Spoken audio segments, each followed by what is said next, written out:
વિદ્યાર્થી મિત્રો, સ્વાધ્યાય 7.6 આજે આપણે 7મો દાખલો જોઈશું। એક દૂધવાળાએ સવારે 8.3 લીટર દૂધ વેચ્યું અને સાંજે 6.2 લીટર દૂધ વેચ્યું તો આ દિવસે તેણે કુલ કેટલું દૂધ વેચ્યું? તો 7મો। તો કુલ દૂધ બરાબર, આપણે રકમ વાંચીએ ખબર પડી જાય, સરવાળો છે। તો સવારે 8.3 લીટર છે અને સાંજે 6.2 લીટર છે। ઓકે, ચલો 20 એમના એમ, 20 × 8 = 160 ને 3 એટલે 163 ના 5, 5 × 30, 30 ને 2 32 ભાગ્યા 5। હવે 20 અને 5નો લસા લેવાનું થશે આપણે, તો 2 10 અને 5, 2 5 અને 5, 5 1 1, 5 દુ 10, દુ 20 લસા આવ્યો। અહીં 20 છે એટલે કંઈ કરવાની જરૂર નથી, એમના એમ પડી રાખો। ચલો 32 ભાગ્યા 5 છે, 5 છે અને 20 લાવવા પડશે, તો 5 ચોક 20, 163 ભાગ્યા 20 એમના એમ રાખીશું, 5 ચોક 20 થઈ ગયા। 32 × 4 એટલે 4 દુ 8 અને 4 તરી 12।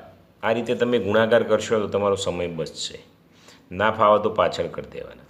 આ બંનેનો સરવાળો 8 અને 3, 8 9 10 11નો એકડો વધી 1, 2 1 3, 3 ને 6, 6 એટલે 7 8 9 અને 1 અને 1 એટલે 2, 292 ભાગ્યા 20 આવ્યા।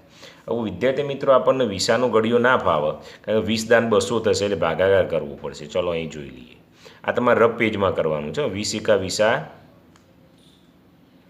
0 ને 91 એટલે 20 ચોક 80, 11, તો અહીં છેદમાં કેટલા લખીશું? 20, આ 14 પૂર્ણાંકમાં આવશે અને 11, તો 14.11 લીટર આવ્યું। તો શું પૂછ્યું હતું? કુલ કેટલું દૂધ વેચ્યું? તો અહીં લખી દો, કુલ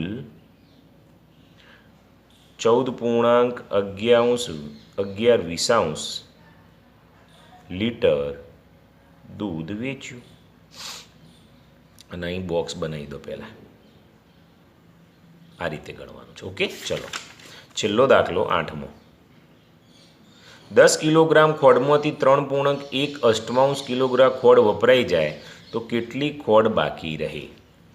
10 કિલોગ્રામ ખોળ છે, એમાંથી આટલા કિલોગ્રામ વપરાઈ ગઈ તો કેટલી બાકી રહે? તો બાકી રહેલ ખોળ હતી કેટલી? 10 કિલોગ્રામ, એમાંથી વપરાય કેટલી? 3.1 કિલોગ્રામ। ઓકે વિદ્યાર્થી મિત્રો, હવે આપણે આ દાખલો ગણીએ, થોડો અલાયદો લાગે, કારણ કે અહીં 10 છે, અહીં પૂર્ણાંકમાં છે। ચલો 10 એમના એમ રાખીએ। અહીં એવું મિશ્ર છે, તો 8 તરી 24, 24 ને 25 ભાગ્યા 8।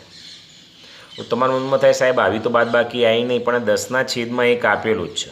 ઓકે, હવે 1 અને 8નો લસા કેટલો આવે? તો 8 આવે, આપણને ખ્યાલ છે, બસ આવું તો આવડી જશે।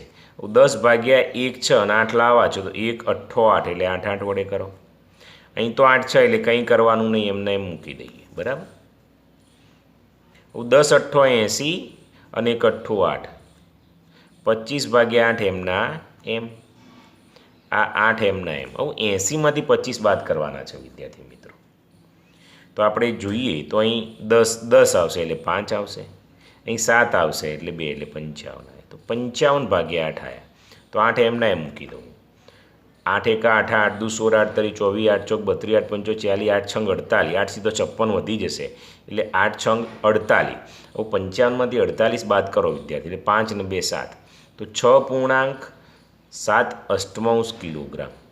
આટલું લખીને હું શું પૂછ્યું છે આપણને? કેટલી ખોળ બાકી રહે?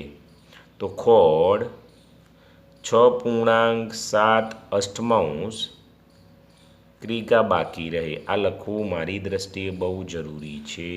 ઓકે, એ વિદ્યાર્થી મિત્રો સ્વાધ્યાય પૂરો થાય છે, કેવું લાગ્યું મને કોમેન્ટ અવશ્ય કરજો। Thank you.